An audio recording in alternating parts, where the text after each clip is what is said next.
Explicación espiritual 11. 1. En ninguno de los tres tiempos Israel ha admitido con mansedumbre las amonestaciones de su padre, ni ha aceptado su corrección ni escuchado sus reclamos. 2. En todos los tiempos, Israel se ha hecho Señor, engrandeciéndose a sí mismo, abusando de las complacencias del Padre. 3. Desde el primer tiempo, el Padre, celoso de su pueblo y pendiente de sus hijos, al contemplar que el pueblo profanaba la ley, degenerando moral y espiritualmente, le envió profetas para amonestarle y corregirle, y para que aquellos enviados llevaran a cabo en medio de él obra de depuración. 4. Aquellos hombres traían la misión espiritual de profetizar, de prevenir a aquel pueblo soberbio para que, arrepintiéndose de sus faltas se espiritualizara y volviera al seno de la ley y de su Señor, porque de no hacerlo, atraería sobre sí purificaciones, el cáliz de amargura, la esclavitud y las guerras. 5. Mas el pueblo acallaba esas bocas, se levantaba en contra de los profetas, les arrojaba de su seno, les desconocía, les apedreaba públicamente y les daba muerte. 6. Así Jeremías, el profeta, fue juzgado por el pueblo como un hombre que había perdido la razón, pues su actitud les parecía extraña. Lo que sucedía es que aquel espíritu veía claramente el porvenir del pueblo, veía que debido a la indolencia, al pecado, al materialismo y a las profanaciones, estaban próximos los grandes dolores, y la esclavitud se anunciaba tremenda. 7. Jeremías, amando profundamente a ese pueblo, lloraba, llevando sus lamentaciones por calles y plazuelas, arrastrando tras de sí cadenas, para dramatizarle al pueblo incrédulo el dolor que le esperaba. 8. Y ese pueblo necio se mofó, no creyó aquellas profecías, no quiso escuchar aquella voz que le llamaba oración, depuración y purificación. 9. Aquel profeta del Altísimo, fue perseguido, despreciado y muerto por el mismo pueblo que él pretendiera salvar. 10. En el segundo tiempo surgió, como los profetas de antes, Juan el Bautista, el profeta que se levantara delante de los mercaderes de la obra del Señor, delante de los publicanos y de los fariseos, censurándoles sus actos, arrancándoles el antifaz de hipocresía con que cubrían su miseria. Era el profeta precursor que llamaba a purificación con las aguas simbólicas del Jordán, para preparar el camino al enviado, al unigénito, al Mesías verdadero. 11. Juan perdió la vida ante el poder humano que no toleraba escuchar su voz recia clamando por justicia y arrepentimiento. 12. El mismo Maestro, el mismo Mesías, padeció lo que todos los profetas de Israel antes de él. Sus palabras de amor, de humildad, perdón, fraternidad, sinceridad y de pureza le hicieron encontrar a sus jueces, a sus verdugos que le enviaron al Gólgota y a su pasión, consumando en su sacrificio todo lo que los profetas habían anunciado de él. 13. En este tercer tiempo, Israel rechaza una vez más la voz que le invita al progreso, que le exhorta a la elevación y a la verdadera paz, que le propone la liberación de la conciencia, del espíritu y aún de su misma carne. 14. Una vez más el Señor ha hecho llegar sus profetas al seno de Israel y, ¿qué ha sucedido? Que como antes, el pueblo les da muerte, muerte en espíritu y muerte en el corazón, porque no le agrada lo que esa voz tiene que decirles en nombre del Señor. Los nuevos profetas son escarnecidos y burlados, y se les niega que hablen en nombre de la divinidad cuando hablan de limpidez, de honradez y de mansedumbre. 15. La voz profética es acallada por la murmuración y por la duda. Muchas veces los mismos que se levantan para silenciar a los nuevos profetas son aquellos que interiormente reconocen que han faltado a la ley del Padre. 16. Profetas del tercer tiempo. Aunque ya las turbas no os apedreen para daros muerte material, todavía tenéis que soportar las heridas y el desconocimiento del pueblo que tanto amáis, mas vuestra fe es grande, el aceite no ha faltado en vuestras lámparas, la flama arde porque sois la voz que llama a unificación, a obediencia, a concordia. 17. Cumplid vuestra misión con entereza y esfuerzo, para que Israel primero, y la humanidad después, reciba estos mensajes con toda limpidez y pureza espiritual. 18. Si al llegar 1950, no os presentáis ante el ojo de la divinidad con la simiente en la mano, pueblo espiritualista que nos escucháis, después tendréis que seguir luchando hasta que existan entre vosotros orden, disciplina y organización. Solo así lograréis rechazar la impostura y la mistificación, la impureza o profanación, para que no veáis surgir del seno de Israel, ningún falso profeta que os traiga falsos mensajes o falsos espiritualismos. 19. Ay de vosotros en ese tiempo, porque para entonces los espíritus estarán más fuertes, tanto para lo bueno como para lo malo, y las luchas espirituales serán terribles. 20.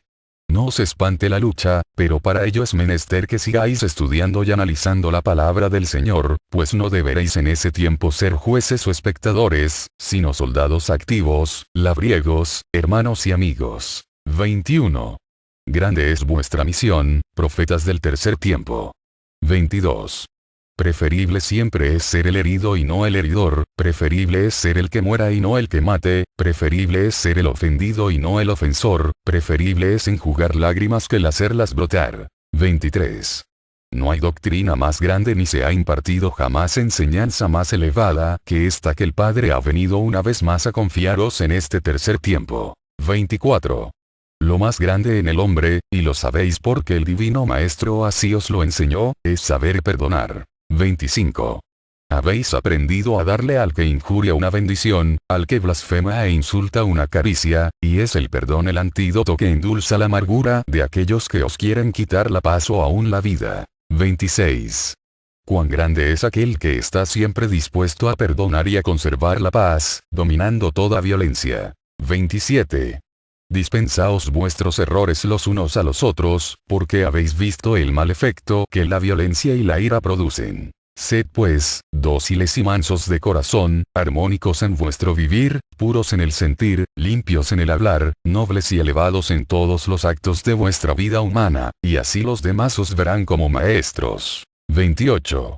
Aquellos que gustan de lamentar los acontecimientos, enseñadles a no lamentarse, a aceptar con alegría los hechos y sucesos de cada día, porque en cada uno de ellos se encuentra una nueva lección que aprender, una tarea que cumplir. 29. No pongáis piedras en el sendero de nadie, porque piedras son la vanidad, la violencia y el orgullo, porque con vuestros actos dejáis el sello de lo que sois, no de lo que decís. 30. Pensad en que la vanidad y el orgullo deben quemarse en el fuego de la sabiduría. 31. Sed sencillos cual palomas, glorificad al Creador, quien hace adeptos con su divino ejemplo. Seguid sus huellas, marcadas con la luz de las buenas obras. 32. No confundáis la humildad del espíritu con los harapos de la materia. 33. No quedaréis en la tierra como jueces. A Dios toca juzgar a los hombres a través de vosotros mismos, a través de vuestras virtudes, que al verlas vuestros hermanos, sentirán un reclamo en su conciencia. 34. Seréis testigos de muy grandes injusticias y profanaciones. Mas vosotros no señalaréis con el índice la imperfección de vuestros hermanos, os bastará cumplir y practicar esta obra con la pureza con que el Maestro os la ha enseñado, y con eso hablaréis más, y tocaréis más las conciencias que si a voz en cuello os pusieseis a gritar por las calles y plazuelas las imperfecciones y pecados de la humanidad. 35. Mas mientras no estéis capacitados para dar un ejemplo de verdad entre los hombres, no habréis alcanzado el derecho de levantaros a entregar dicho ejemplo. 36. Como primer paso, tendréis que vencer y que triunfar sobre vosotros mismos. Y cuando Israel alcance ese triunfo, entonces el Padre os dirá, tu triunfo es mi victoria. 37. Doquiera que estéis, sentid la presencia real y verdadera del Padre con vosotros, que si a un cadalso fuereis llevados, y en la noche solos os encontraseis, ahí sentiréis la presencia de vuestro hermano y antes que nada, la presencia de vuestro Padre y la de vuestros hermanos espirituales de luz. 38. Así, este pueblo que es tan pequeño en relación al número que representa la humanidad, podrá dispersarse, no en grupos, sino en corazones, diseminarse para llevar esta semilla por todo el orbe. 39. El Padre no os pidió en otros tiempos la espiritualidad que ahora os pide, porque en los tiempos pasados el espíritu de la humanidad no tenía el desarrollo que ahora tiene, y el espíritu se encuentra a punto ya en su preparación. 40. La humanidad, a pesar de su materialismo, de su ciencia, de su forma de vida, de su pecado y del ambiente en que vive, está próxima ya a alcanzar la preparación necesaria para recibir la revelación del Espíritu Santo. 41. El Padre os ha dicho que no ha venido a entregaros una religión, os ha dicho que su obra no es creación humana ni idea de hombre. Esta es su ley, es su doctrina y está por encima de todo culto exterior. 42. Lo que vale para él, es el cumplimiento de dos de las más grandes máximas universales, uno, entregado en el primer tiempo y otro en el segundo tiempo. 43. El primero, amarás a Dios antes que a todo lo creado, y el segundo, amaos los unos a los otros. 44. Fuera de esto, hermanos míos, todo es vano, nada tiene valor. 45. Sin el cumplimiento de estas dos grandes leyes de la divinidad, todo es inútil y estéril. 46. Ante la justicia divina, ante la perfección, no cuentan los distintos nombres de sectas o religiones, no cuentan teologías o teosofías. Lo que cuenta ante la perfección divina es el amor hacia Él y el amor de los unos a los otros. 47. Es ese el verdadero cumplimiento, esa la verdad, he ahí la clave, en el amor. 48. Por el amor, adquirís las grandes revelaciones. 49. Por el amor, tenéis el desarrollo de vuestro espíritu en la senda del bien. 50. Por el amor podéis tener la mirada profunda para contemplar y comprender el sentido de la vida espiritual y de la vida humana. 51. Por el amor podéis alcanzar a recordar vuestro pasado, por lejano que sea, contemplar vuestro presente y mirar con visión clara vuestro futuro. 52. Dios es amor. 53. Volved al amor de Dios, al amor de los amores, volved a vuestro primer amor, al amor del cual habéis brotado, al amor de la verdad, de la luz, de la justicia y de la virtud. 54. El mundo espiritual de luz, clama al Padre. Padre, Padre. ¿Cómo es posible que los hombres de la tierra vivan tan lejos de tu luz, de tu misericordia y de la virtud? 55. Si vosotros sabéis amar a vuestra madre y a vuestro padre cuando niños, y les habéis amado desde el primer ósculo, ¿cómo es posible que os olvidéis de vuestro Padre Celestial? 56.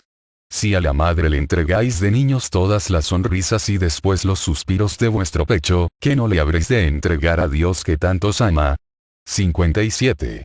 ¿Cómo es posible que cuando llegáis a hombre, olvidéis la oración que cuando niños elevabais al Padre?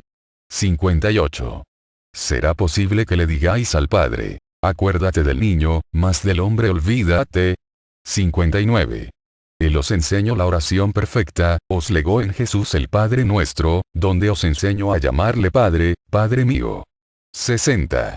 Antes de crearos, vuestro Padre ya os amaba y una imagen de ese amor lo tenéis en la madre en la tierra, que ama a su hijo en el seno, antes de que éste nazca. 61. Él mueve los cielos, los soles y los mundos todos, os hace vivir con el hálito de su propia vida, como el niño vive antes de nacer en el cáliz materno por la propia vida de la madre, así todos vivís por la vida de Dios, y aún así le olvidáis, oh, hombres. 62. Si llevaseis en el corazón el sentimiento del amor espiritual, comprenderíais el mandato divino, la ley que os pide amar a Dios antes que todo lo creado. Viviríais sus mandamientos y los haríais vivir a los demás, tratando al prójimo como a vosotros mismos, y veríais a Dios en toda criatura y en todo ser, veríais en vuestro prójimo a Dios y comprenderías el sublime mandato de amaros los unos a los otros, porque en unos y en otros vive Dios. 63. La paz del Padre sea con mis hermanos.